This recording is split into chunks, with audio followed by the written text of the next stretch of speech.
Greetings, film fans and JPC News viewers. Welcome to Not Too Critical Reviews. I'm your host, Renard, and before getting into the first of 2016 cinematic offerings next week, let's get into some late 2015 releases, shall we?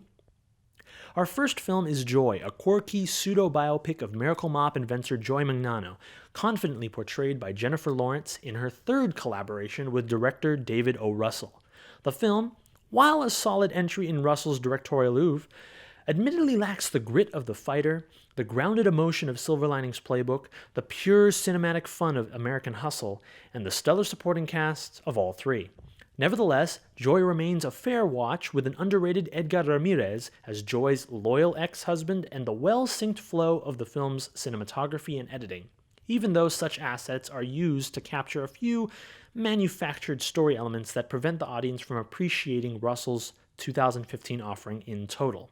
The director would be wise to move on from tales of dysfunctional families in the future for his filmography to remain fresh and essential. I give Joy a low 4 out of 5 stars.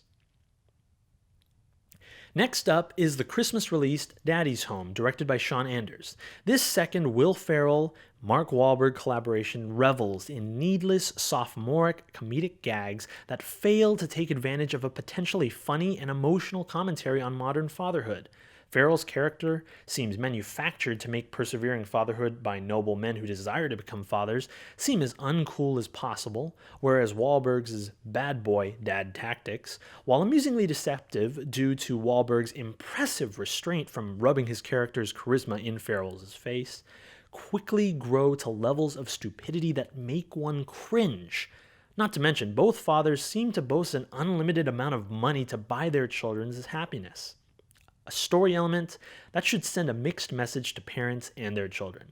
One would be wiser to undergo the Hateful Eight's bloodbath or The Big Short's endlessly entertaining cameos and winks to the camera for a second or even third time, rather than spend money on lackluster comedies such as Daddy's Home once. I give Daddy's Home 2 out of 5 stars. Our third film is Concussion, directed by Peter Landesman. The film features Will Smith making the most of the formulaic take on Dr. Bennet Omalu's efforts to quell the startling deaths of former football players. This film, rather than narrow its focus down to the biology, the medicine, and the NFL's deliberate underemphasis of concussion research, the film elects instead for a simplistic good versus evil storyline that over-antagonizes those on the evil NFL side. It further settles for a forced romance that makes little use of actress Gugu Mbatha-Raw's talents and detracts from the drama rather than enhancing it. Still, in addition to Smith's fair and assured performance as Dr. Omalu, supporting players Albert Brooks and Alec Baldwin inject some amount of reflection how the telling of the truth can stain one's professional career for the long term. I give Concussion a low 3.5 out of 5 stars. Finally, our fourth film is Sisters, directed by Jason Moore. To put it simply, this Amy Poehler-Tina Fey collaboration ought to be titled Stupid Adults Everywhere instead. In an era where most comedies seek only to shock and disgust rather than construct comedic elements with care, timing, and timelessness, Sisters manages to place itself below even just that. No, it goes so far as to deliberately make every single adult character in this film and portray them as useless, as clueless, and as lacking in responsibility as possible. Poehler and Fey as sisters resist taking adulthood seriously from start to finish. Poehler is shoehorned into a forced romance with Ike Barinholtz for no real reason. 1,000 apologies, by the way, for how the film turns Mr. Barinholtz into the butt of jokes, literally.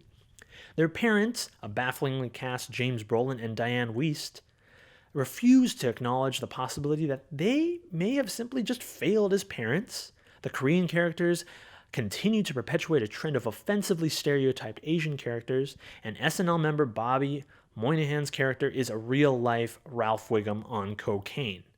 The film does amount to something in the end, but by that point, does it matter? Barely. I give Sisters 1 out of 5 stars. This week's cinematic going advice?